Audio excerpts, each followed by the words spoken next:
ಪರಮ ಪೂಜ್ಯ ಗುರುದೇವರನ್ನ ಎನ್ನ ಅರುಣ್ ಮಂದಿರದಲ್ಲಿ ಸ್ಮರಣೆ ಮಾಡುತ್ತಾ ಈ ಸುಂದರ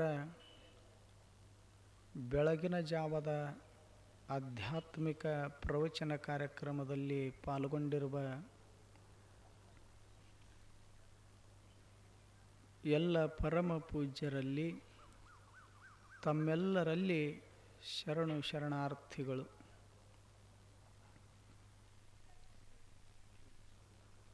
ಅಭಯಂ ಸತ್ವ ಸಂಶುದ್ಧಿ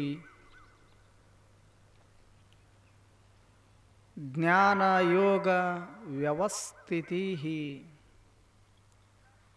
ದಾನಂ ದಮಯಶ್ಚ ಯಜ್ಞಶ್ಚ ಸ್ವಾಧ್ಯಾಯಸ್ತಪ ಆರ್ಜುವಂ. ದೈವಿ ಗುಣ ಸಂಪದದ ಬಗ್ಗೆ ನೋಡ್ತಾ ಇದ್ದೀವಿ. ಅದರಲ್ಲಿ 3 ಶ್ರೇಷ್ಠವಾಗಿರುವಂತಹ ಗುಣಗಳ ಬಗ್ಗೆ ಚಿಂತನೆಯನ್ನು ಮಾಡಿದ್ದೇವೆ. ಮೊದಲನೇದ್ದು ಅಭಯ, 2 ಸತ್ವ ಸಂಶುದ್ಧಿ ಅಂದ್ರೆ ಮನಸ್ಸನ್ನು ಪವಿತ್ರಗೊಳಿಸಿಕೊಳ್ಳೋದೇ ಒಂದು ಗುಣ. 3ನೇ ಗುಣ ಅಭಯ ಸತ್ವ ಸಂಶುದ್ಧಿ ಜ್ಞಾನ ಯೋಗ ವ್ಯವಸ್ಥಿತಿ.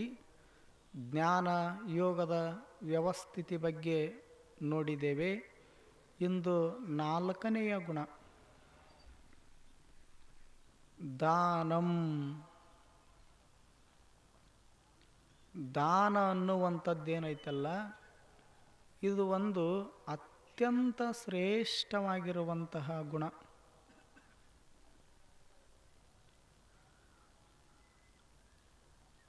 ಇದಕ್ಕಿಂತ ಮಿಗಿಲಾದ ಶ್ರೇಷ್ಠ ಗುಣ ಮತ್ತೊಂದಿಲ್ಲ. ಅಷ್ಟು ಪವಿತ್ರವಾದುದು, ಶ್ರೇಷ್ಠವಾದುದು.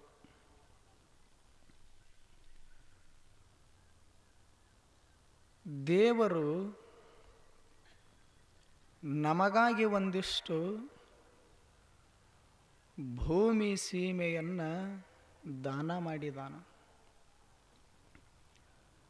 ಕನಕ ಕಾಂಚನವನ್ನು, ದವಸ ಧಾನ್ಯವನ್ನು, ವಸ್ತು ಒಡವೆಗಳನ್ನು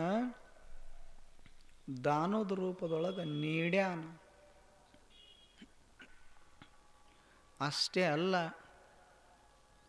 ಮಳೆ ಬೆಳೆ ಗಾಳಿ ಬೆಳಕ ಅನ್ನ ನೀರು ಏನೆಲ್ಲವುಗಳನ್ನು ದೇವರು ನಮಗಾಗಿ ನೀಡಿದಾನ, ಒಂದಿಷ್ಟು ಕೊಟ್ಟಿದಾನ.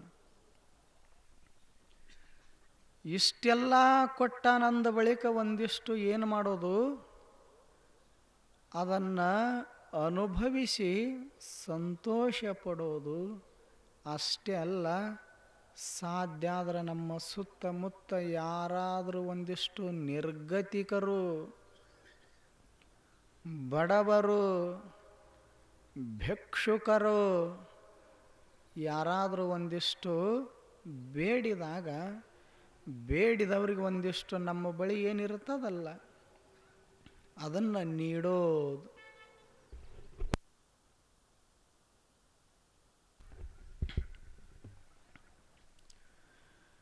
ನೀಡುವುದರೊಳಗೆ ಇರತಕ್ಕಂಥ ಸಂತೋಷ, ಸಮಾಧಾನ, ಸಂತೃಪ್ತಿ ಇನ್ನೊಂದರೊಳಗಿಲ್ಲ. ದೇವರು ಹೀಗೆ ಎಲ್ಲವುಗಳನ್ನು ದಾನ ಮಾಡಿದಾನೆ. ದಾಸಿಮಾರ್ಯರು ಹೇಳುವುದಿಲ್ಲ, ಎಷ್ಟು ಚಲೋ ಮಾತು ಹೇಳ್ತಾರ. ಇಳೆ ನಿಮ್ಮ ದಾನ ಬೆಳೆ ನಿಮ್ಮ ದಾನ, ಇಳೆ ನಿಮ್ಮ ದಾನ ಬೆಳೆ ನಿಮ್ಮ ದಾನ, ನಿಮ್ಮ ದಾನವನುಂಡು ಅನ್ಯರ ಹೊಗಳುವ ಕುನ್ನಿಗಳ ನೇನೆಂಬೆ ರಾಮ ನಾಥ ಇಳೆ ನಿಮ್ಮ ದಾನ, ಬೆಳೆ ನಿಮ್ಮ ದಾನ. ಸುಳಿದು ಸೂಸುವ ಗಾಳಿ ಅದು ನಿಮ್ಮ ದಾನ, ಎತ್ತು ನಿಮ್ಮ ದಾನ, ಬಿತ್ತು ನಿಮ್ಮ ದಾನ. ಸುತ್ತೆಲ್ಲ ಹರಿಯುವ ಸಾಗರವೆಲ್ಲ ನಿಮ್ಮ ದಾನ, ಇಳೆ ನಿಮ್ಮ ದಾನ, ಬೆಳೆ ನಿಮ್ಮ ದಾನ, ಇಳೆ ನಿಮ್ಮ ದಾನ, ಬೆಳೆ ನಿಮ್ಮ ದಾನ, ಬೆಳೆ ನಿಮ್ಮ ದಾನ, ಬೆಳೆ ನಿಮ್ಮ ದಾನ. ನೋಡ್ರಿ ಎಷ್ಟು ಚಲೋ ಬರದಾರವರು. ಇಳೆ ಅಂದ್ರೆ ಭೂಮಿ, ಭೂಮಿಯು ನೀ ಕೊಟ್ಟ ದಾನವಿದು. ಭೂಮಿಯಲ್ಲಿ ಬೆಳೆಯುವಂತಹ ಬೆಳೆಯು ನೀನೇ ಕೊಟ್ಟ ದಾನ. ಎತ್ತು ನಿಮ್ಮ ದಾನ, ಬಿತ್ತು ನಿಮ್ಮ ದಾನ. ಸುತ್ತೆಲ್ಲ ಹರಿಯುವ ಸಾಗರ ಸರೋವರ ಎಲ್ಲವೂ ನಿನ್ನದೇ ದಾನ. ಇಷ್ಟೆಲ್ಲ ದೇವರು ನಮಗೆ ದಾನವನ್ನು ಕೊಟ್ಟಾನಂದ ಬಳಿಕ ಇದು ಗೊತ್ತಿದ್ದೂ ಸಹಿತ ಅವ ಕೊಟ್ಟ ಈ ಸಂಪತ್ತನ್ನು ಅವನದೇ ರೂಪದೊಳಗ ನಿರ್ಗತಿಕರಾಗಿ ಭಿಕ್ಷುಕರಾಗಿ ಬಂದಿರ್ತಾರೆ. ಅವ ಕೊಟ್ಟ ಸಂಪತ್ತನ್ನು ಅವನದೇ ರೂಪದೊಳಗೆ ಬಂದಿರತಕ್ಕಂಥವ್ರಿಗೆ ನೀಡಿದ್ದೇವೆ ಅಂದ್ರೆ ಅದಕ್ಕೆ ದಾನ ಅಂತ ಕರೀತಾರ. ಅಂಥ ದಾನದ ಗುಣವನ್ನು ನೀನು ಅಳವಡಿಸಿಕೊಂಡು ಬದುಕು, ಮೈಗೂಡಿಸಿಕೊಂಡು ಬದುಕು. ಆವಾಗ ನಿನ್ನ ಬದುಕು ಭವ್ಯ ಆಗ್ತದ ಅನ್ನುವಂಥ ಮಾತನ್ನು ಅನುಭಾವಿಗಳು ಹೇಳ್ತಾ ಇದ್ದಾರೆ. ನಮ್ಮ ಸುತ್ತಮುತ್ತ ಇರತಕ್ಕಂಥ ವಸ್ತುಗಳನ್ನು ನೋಡಿ ಒಂದಿಷ್ಟು ಕಲಿಯೋ. ಎಷ್ಟು ಅದ್ಭುತವಾಗಿ ಬದುಕುವುದಿಲ್ಲೇನು. ಒಂದು ಹೂವಿನಂಥ ಹೂವ ಯಾರ್ಯಾಕೆ ಬರವಲ್ರಕ ತನ್ನ ಸುತ್ತಮುತ್ತ. ಆದರೆ ಏನು ಮಾಡ್ತದ ಹೂವ? ಸುವಾಸವನ್ನು ಕೊಡುತ್ತದೆ, ಪರಿಮಳವನ್ನು ದಾನದ ರೂಪದೊಳಗೆ ನೀಡ್ತದ. ಊದುಬತ್ತಿ ಅಂತ ಊದುಬತ್ತಿ ಮನೆಯವರು ಇರಲಿ ಹೊರಗಿನವರು ಇರಲಿ ತನ್ನನ್ನು ತಾನು ಸುಟ್ಟುಕೊಂಡು ಏನು ಮಾಡ್ತದ? ಅದು ಸಹಿತ ಸುವಾಸವನ್ನೇ ನೀಡುತ್ತದೆ. ಹರಿಯುವ ನದಿ ಎಲ್ಲೋ ಹುಟ್ಟುತ್ತದ, ಎಲ್ಲೋ ಹೋಗಿ ಸೇರ್ತದ. ಮಧ್ಯದೊಳಗೆ ಆ ನದಿ ಸಾಮೀಪ್ಯಕ್ಕೆ ಯಾರು ಬರ್ತಾರಲ್ಲ ಬಂದವರಿಗೆಲ್ಲ ಏನು ಕೊಡ್ತದ? ನದಿ ನೀರು ಉಣಿಸ್ತದ. ಆ ಬಳಿಕ ದೀಪದಂಥ ದೀಪ ಬೆಳಕ ಕೊಡುತ್ತದೆ. ಮರದಂಥ ಮರ ನೆರಳು ಕೊಡುತ್ತದೆ. ಹಸುವಿನಂಥ ಹಸು ಹಾಲು ಕೊಡುತ್ತದೆ. ಇವೆಲ್ಲವೂ ನೀಡುವುದಿಲ್ಲ, ನಮಗೆಲ್ಲ ಕೊಡುವುದಿಲ್ಲ. ಇವುಗಳನ್ನು ನೋಡಿಯಾದರೂ ಮನುಷ್ಯನೇ ನೀಡೋದನ್ನು ಕಲಿ. ದಾನ ಧರ್ಮ ಮಾಡೋದನ್ನು ಒಂದಿಷ್ಟು ರೂಢಿಸಿಕೋ.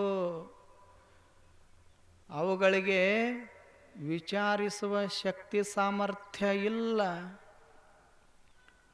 ಮನುಷ್ಯನಂಗ ನಿರ್ಣಯಿಸುವ ಬುದ್ಧಿ ಇಲ್ಲ, ಅನುಭವಿಸುವ ಭಾವವಿಲ್ಲ, ಮಾತನಾಡುವ ಕಲೆ ಇಲ್ಲ. ಇವು ಯಾವೂ ಇಲ್ಲ. ಆದರೂ ಸಹಿತ ಎಲ್ಲ ಕೊಡ್ತವು. ನಮಗೆಲ್ಲ ಅದ, ಯಾರಿಗೂ ಕೊಡ್ಬೇಕನ್ನುವಂಥ ಭಾವಿಲ್ಲ. ಎಷ್ಟು ವಿಚಿತ್ರ ಅಲ್ಲಿ.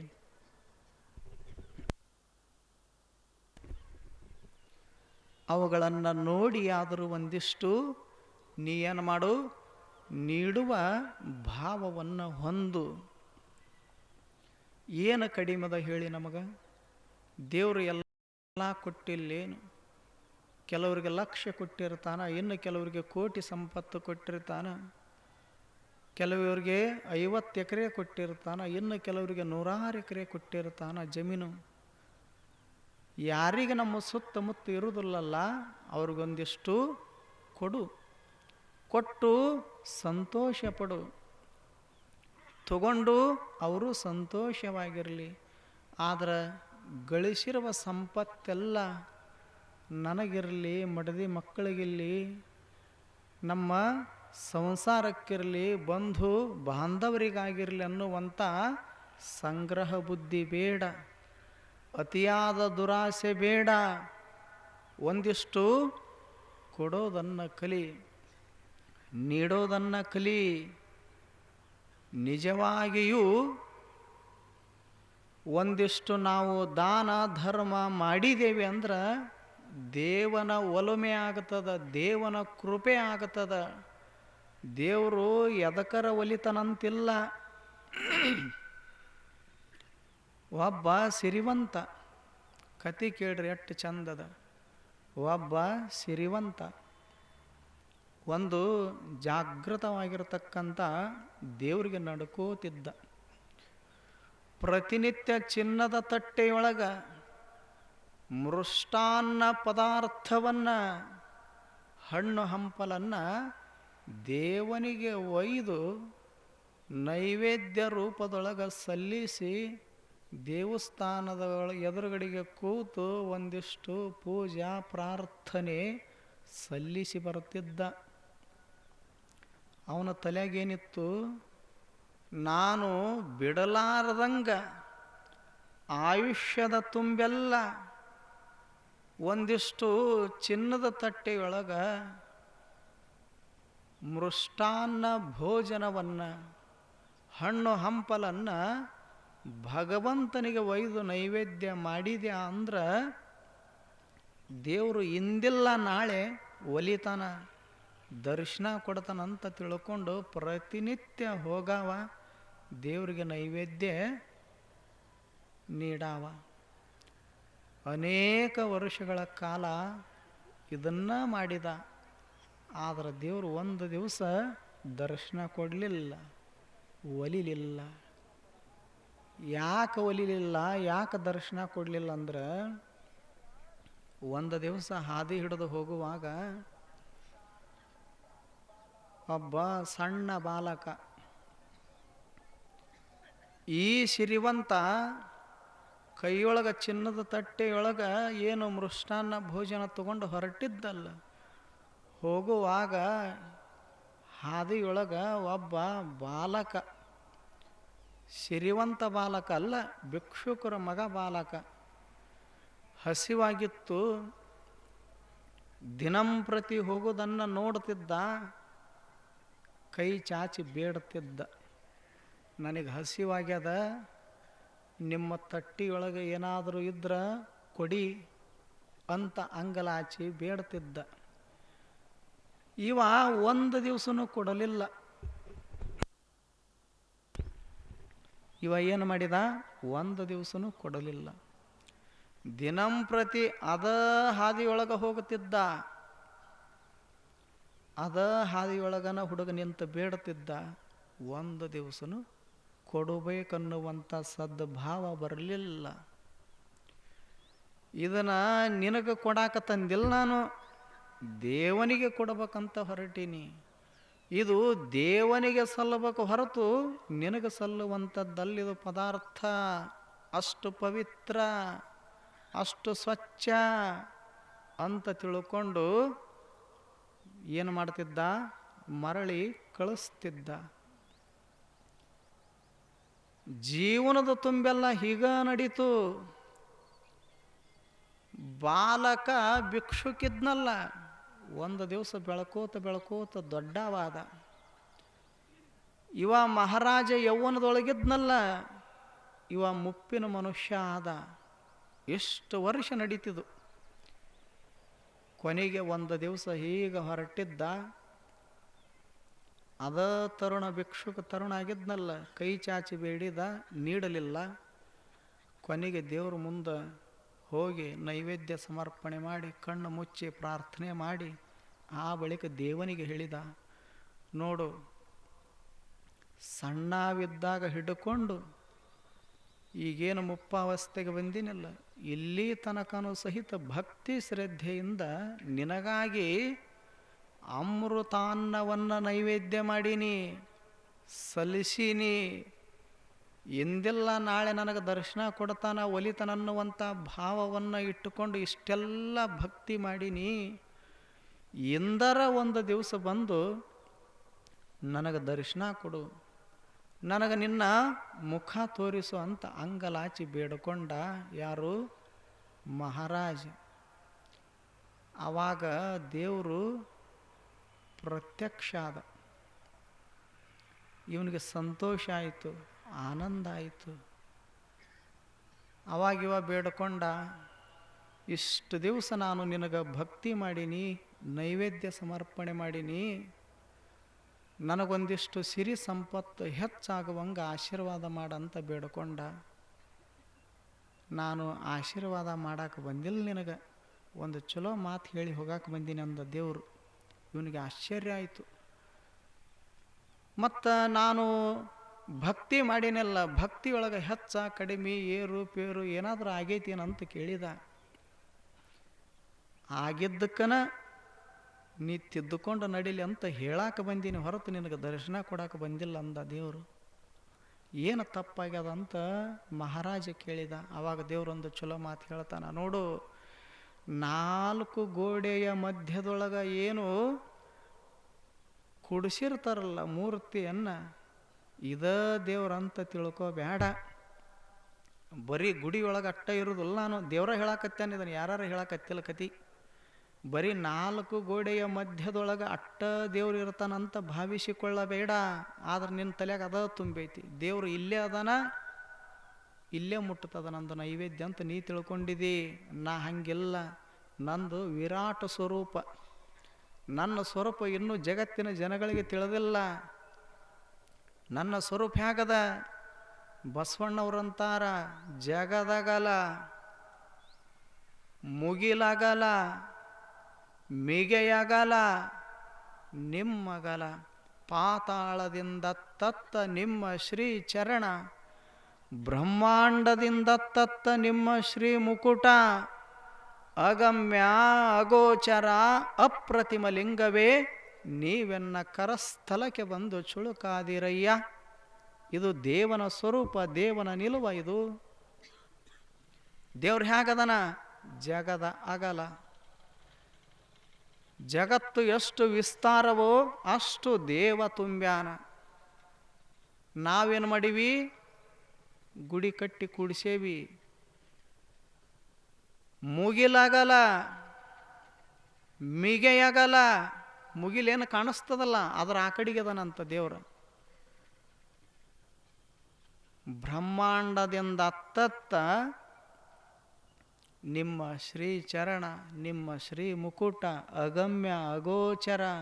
ಅಗಮ್ಯ ಬುದ್ಧಿಗೆ ನಿಲ್ಕೋದಿಲ್ಲ, ನಮ್ಮ ಬುದ್ಧಿಗೆ ಹೀಗದನಂತ ತಿಳ್ಕೊಂಡು ಗಮ್ಯತೆಗೆ ಸಿಗುವುದಿಲ್ಲ. ಅಗಮ್ಯ ಅಪ್ರತಿಮ, ಹೀಗ ಅದನಂತ ತಿಳ್ಕೊಂಡು ಇನ್ನೊಂದು ಪ್ರತಿಮೆಯನ್ನು ಹೋಲಿಕೆ ಮಾಡಕ್ಕೆ ಬರೋದಿಲ್ಲ. ಇಂಥ ದೇವನ ಸ್ವರೂಪವನ್ನು ಶರಣರು ಲಿಂಗದ ರೂಪದೊಳಗೆ ಕೊಟ್ಟಾರಲ್ಲ, ಹಾಗೆ ಜಗತ್ತಿನೊಳಗೆ ಎಲ್ಲರೂ ಒಂದೊಂದು ರೂಪವನ್ನು ಕೊಟ್ಟಾರೆ ವಿನಃ, ಆದ್ರೆ ರೂಪ ಉಳ್ಳಂಥ ಎಲ್ಲ ಮೂರ್ತಿಗಳು ಇವ ದೇವರನ್ನುವಂಥದ್ದು ಭಾವಿಸಬಾರದು. ಯಾಕ? ದೇವರು ಜಗತ್ತಿನ ತುಂಬೆಲ್ಲ ಅದಾನ. ನಮ್ಮೊಳಗೂ ಅದಾನ, ನಿಮ್ಮೊಳಗೂ ಅದಾನ, ಮನ್ಯಾಗ ಮಲ್ಕೊಂಡಾರಲ್ಲ ಅವ್ರೊಳಗೂ ಅದಾನ. ಮತ್ತು ನೀವೇನರ ಹಿಂಗೆ ತಿಳ್ಕೊಂಡ್ರಿ ನಾವು ಎದ್ದು ಬಂದೀವಿ ನಮ್ಮೊಳಗೆ ಅಟ್ಟ ಅದಾನ, ಹಾಗೇನಿಲ್ಲ. ಮನ್ಯಾಗೇನು ಮಲಗ್ಯಾರಲ್ಲ ಹೊದ್ಕೊಂಡು ಅವ್ರೊಳಗೂ ದೇವ್ರದಾನ, ನಮ್ಮೊಳಗೂ ದೇವ್ರದಾನ. ಇಂಥವ್ರೊಳಗಿಲ್ಲ ಇಂಥಲ್ಲಿಲ್ಲ ಅಂತಿಲ್ಲ, ಎಲ್ಲ ಕಡೆಗೂ ದೇವನೇ ತುಂಬ್ಯಾನ. ಆವಾಗ ದೇವ್ರು ಹೇಳಿದ, ಅಲ್ಲೋ ಎಲ್ಲ ಕಡೆಗೂ ನಾನೇ ಇದ್ದೀನಿ. ಎಷ್ಟು ವರ್ಷ ಆತು ನೀನು ಹಾದಿಯೊಳಗೆ ಮೃಷ್ಟಾನ್ನವನ್ನು, ಅಮೃತ ಅನ್ನವನ್ನು ಹಿಡ್ಕೊಂಡು ನೈವೇದ್ಯ ರೂಪದೊಳಗೆ ನನಗೆ ಉಣಿಸ್ಬೇಕು, ನನಗೆ ಸಲ್ಲಿಸ್ಬೇಕಂತ ಬರ್ತಿದ್ದೆಲ್ಲ. ನಾ ಎಷ್ಟೋ ಸರತಿ ನಿನಗೆ ಅಂಗಲಾಚಿ ಬೇಡಿದ್ಯಾ. ಯಾವ ರೂಪದೊಳಗೆ ಬೇಡಿದ್ಯಾ? ಭಿಕ್ಷುಕ ಬಾಲಕ ರೂಪನೊಳಗೆ ನಾ ಅಂಗಲಾಚಿ ಬೇಡುತ್ತಿದ್ದೆ. ನೀ ಬರುವಾಗ ಹಾದಿಯೊಳಗೆ ಒಂದರೇ ದಿವಸ ನೀ ನನಗೆ ನೀಡಿದೇನಂದ ದೇವರು. ಒಂದರೇ ದಿವಸ ನೀ ನೀಡಿದೇನು? ನೀಡು ಭಾವ ಬಂತೇನೋ? ಬರಲಿಲ್ಲ.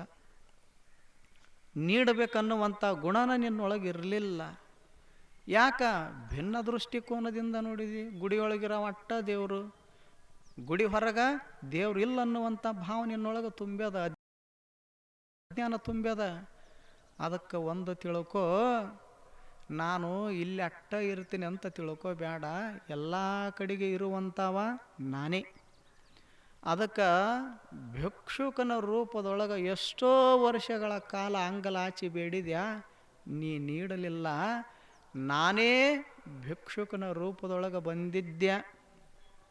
ನಾ ಬೇರೆ ಯಾರು ಅಲ್ಲ, ಭಿಕ್ಷುಕನ ರೂಪದೊಳಗನ ಬರುತ್ತೀನಿ, ನಿರ್ಗತಿಕರ ರೂಪದೊಳಗನ ಇರುತ್ತೀನಿ.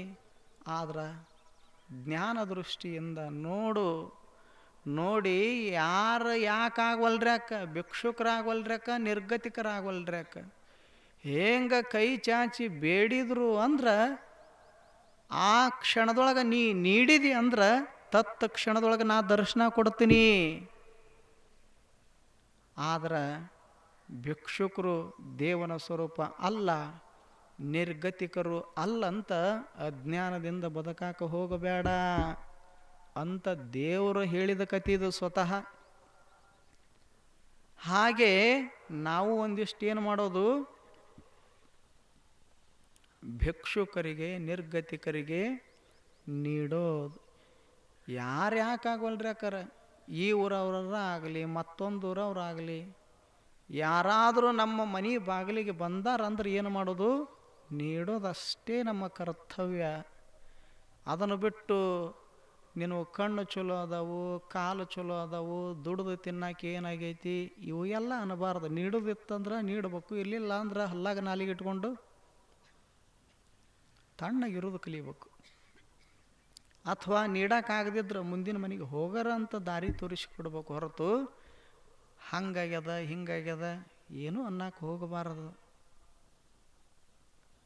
ಅಪ್ಪಗಳು ಹೇಳ್ತಿದ್ರು, ಎಲ್ಲ ಸ್ವಾಮಿಗಳಿಗೆ ಪಾಠ ನಡೆದಾಗ ಹೇಳ್ತಿದ್ರು, ಯಾರದರೆ ಮನೆಗೆ ಹೋಗಿರ್ತಿದ್ರಲ್ಲ ಎಲ್ಲ ಗುರುಗಳು ಪ್ರಸಾದ ಮಾಡಾಕ, ಅದು ಉಪ್ಪರ ಹೆಚ್ಚಾಗಲಿ ಖಾರರ ಹೆಚ್ಚಾಗಲಿ ಅದನ್ನು ತಲೆಯಾಗ ಹಾಕ್ಕೊಂಡು ತಲೆ ಕೆಡಿಸ್ಕೊಳಕ್ಕೆ ಹೋಗ್ಬೇಡ್ರಿ ಅಂತಿದ್ರು ಅವರು. ಮತ್ತು ನೀವು ಉಣ್ಣುತನ ಉಂಡು ನೀವು ಖಾರ ಕಡಿಬೇಕಿರಿ, ಉಪ್ಪು ಹೆಚ್ಚಾಕಿರಿ, ಹೀಗೆಲ್ಲ ಅಂದ್ರೆ ಮಾಡೋರಿಗೆ ಅಸಮಾಧಾನ ಆಗ್ತದೆ. ಏನು ಒಂದು ದಿವಸ ಹೋಗಿರ್ತೀರಿ, ಪಾಪ ಅಪರೂಪಕ್ಕೆ ಕರೆದಿರ್ತಾರ, ಹೋದಾಗ ಏನು ಅನ್ಬೇಕು ಗೊತ್ತದನು? ಭಾಳ ಚಲೋ ಅಡುಗೆ ಮಾಡಿರಿ, ಭಾಳ ಸ್ವಚ್ಛ ಮಾಡಿರಿ, ಚಲೋ ಮಾಡಿರಿ, ಭಾಳ ರುಚಿ ಮಾಡಿರಿ, ಇಷ್ಟು ಅನ್ರಿ. ಏನು 25-30 ಮಂದಿ ನಿಮಗೆ ಸ್ವಾಮಿಗಳಿಗೆ ಉಣಿಸಿರ್ತಾರಲ್ಲ, ಕಷ್ಟಪಟ್ಟು ಒಂದು ಬೆಳಗಿನ ಜಾವ ಎದ್ದು 10 ಗಂಟೆ ತನಕ ನಿರರ್ಗಳವಾಗಿ ಬಿಟ್ಟು ಬಿಡಲಾರ್ದಂಗೆ ಕೆಲಸ ಮಾಡಿ ದಣಿದಿರ್ತಾರೆ ನೋಡು. ನಿಮ್ಮ 2 ಚಲೋ ಮಾತಿನೊಳಗೆ ಅವರ ದಣಿವು ಸಹಿತ ಕಡಿಮೆ ಆಗ್ತದೆ. 2 ಚಲೋ ಮಾತಾಡೋದು ಕಲಿ ಅಂತ ಹೇಳ್ತಿದ್ರು ಅವ್ರ ಅಪ್ಪಗಳು. ನಾವು ಹಂಗೆ ಮಾಡೋದಿಲ್ಲ. ಖಾರ ಹೆಚ್ಚಾಗ್ಯದ, ಉಪ್ಪು ಕಡಿಮೆ ಆಗ್ಯದ,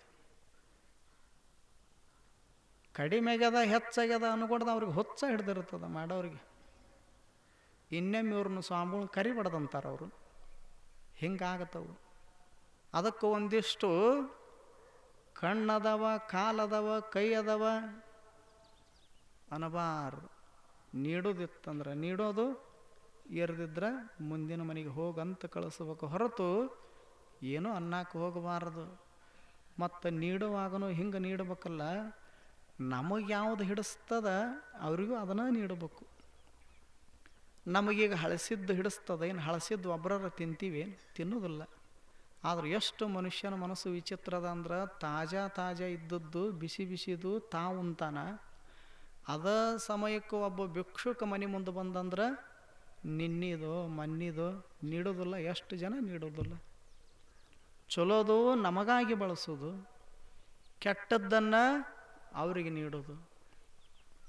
ಬಿಸಿ ರೊಟ್ಟಿ ಪಲ್ಯ ಇತ್ತು ನಾವು ಉಣ್ಣೋದು, ನಿನ್ನಿವು ಮನ್ನಿವು ವಾರದ ಹಿಂದಿನವು ಕಟಿ ರೊಟ್ಟಿದ್ರೆ ಭಿಕ್ಷುಕರಿಗೆ ನೀಡೋದು. ಇಟ್ಟು ಕೆಡಿಸ್ಬಾರ್ದಂಥವನು ಅಂದ್ರೆ ಅವ್ರ ಸಲುವಾಗಿನ ಇಟ್ಟಾರ ಅಂತ ಇದರ ಅರ್ಥ. ಒಬ್ಬ ಸಿರಿವಂತರ ಮನಿ ಮಗನ ಮದುವೆ ಆಗಿತ್ತು. ಈಗ ಊರಾಗ ನೋಡ್ರಿ, ಮದುವೆ ಆಗೋ ಕಾಲಕ್ಕೆ ಊರಾಗ ಹಿಂದಕ್ಕೆ ಒಂದು 20-25 ವರ್ಷದ ಕತೆ ಇದು. ಊರಾಗ ಓಣಿಯೊಳಗೆ ಹಿಟ್ಟು ಹಾಕಿ ಬರ್ತಿದ್ರಿಲ್ಲ, ರೊಟ್ಟಿ ಬಡಿಯೋಕೆ ಹಿಟ್ಟು ಹಾಕ್ತಿದ್ರು. ಊರಿಗೆಲ್ಲ ಮದುವೆಯಾಗ ಊಟಕ್ಕೆ ಬೇಕಲ್ಲ, ಹಿಟ್ಟು ಹಾಕಿ ಬರ್ತಿದ್ರು. ಮನೆಗೆ ತಿರುಗಾಡಿ ಅವರು ರೊಟ್ಟಿ ಬಡಿದು ಇವ್ರ ಮನೆಗೆ ತಂದು ಕೊಡ್ತಿದ್ರು. ಇವ್ರ ಮನ್ಯಾಗ ಒಂದು ಜೋಳಿಗೆ ಕಟ್ಟಿ ಅದ್ರಾಗ ಹಾಕತ್ತಿದ್ರು. ಮದುವೆಯಾಗಿ 3 ತಿಂಗಳು ತಿಂದ್ರೂ ಸವಿತಿದ್ದಿಲ್ಲ ಅವ್ರು ರೊಟ್ಟಿ ಅಷ್ಟು.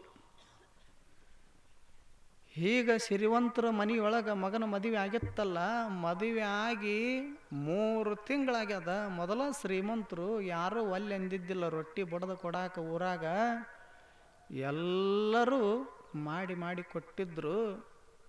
ರೊಟ್ಟಿ ಜೋಳಿಗೆ ತುಂಬಿತ್ತು. ಆ ಸಿರಿವಂತರ ಮನೆಗೆ ಒಬ್ಬ ಭಿಕ್ಷುಕ ಬಂದ. ಭಿಕ್ಷಾಂದೇಹಿ ಅಂದ. ಒಳಗೆ ಸಿರಿವಂತರು ಅದಾರ, ಏನು ಮಾಡಾಕತ್ತಾರ? ಬಿಸಿ ರೊಟ್ಟಿ ಪಲ್ಯ ತಿನ್ನಾಕತ್ತಿದ್ರು. ನೀಡಬೇಕಾಗಿತ್ತು 1-2 ರೊಟ್ಟಿನ, ನೀಡಲಿಲ್ಲ. ಯಾಕ? ಜೋಳಿಗೆ ತುಂಬ್ಯದ. 3 ತಿಂಗಳಾಗಿತ್ತಲ್ಲ ಮದುವೆ ಆಗಿ, ಜೋಳಿಗೆ ಹಾಗ ಇತ್ತದು. ಅದರೊಳಗಿನ ಒಂದು 4 ರೊಟ್ಟಿ ತಗೊಂಡು ಬಂದು ಈ ಭಿಕ್ಷುಕನ ಜೋಳಿಗ್ಯಾಗ ನೀಡಿದ್ರು. ಮತ್ತು ಬಂದು ಭಿಕ್ಷುಕ ಹೇಗಿದ್ದ ಅಂದ್ರೆ 75 ವರ್ಷದ ಮುದುಕ ಮುತ್ಯಾವ ಬಂದವ ಭಿಕ್ಷುಕ. ಬಾಯಾಗ 2 ಹಲ್ಲು ಉಳಿದಿದ್ದು, 30 ಹೋಗಿದ್ವು. ಇಂಥ ಭಿಕ್ಷುಕನಿಗೆ 1-2 ರೊಟ್ಟಿ ತಗೊಂಡು ಬಂದು ನೀಡಿದ್ರು. ನೀಡೋದ ದೊಡ್ಡ ಗುಣ ಅಂತ ತಿಳ್ಕೊಂಡು ನನಗೆ ಬಿಸಿವು ನೀಡ್ರಿ, ಚಲೋ ನೀಡ್ರಿ ಅನ್ನಲಿಲ್ಲ ಪಾಪ. ಕೊಟ್ಟದ್ದ ಒಂದು ದೊಡ್ಡದಂತ ತಿಳ್ಕೊಂಡು ತಗೊಂಡು ಹೋಗಿ ಒಂದು ಧರ್ಮಶಾಲೆಯೊಳಗೆ ಕೂತು ಹೀಗೆ ತಿನ್ನಬೇಕಂತ ಪ್ರಯತ್ನ ಮಾಡಿದ. ಕಟಿ ರೊಟ್ಟಿ 3 ತಿಂಗಳದ ಹಿಂದಿನ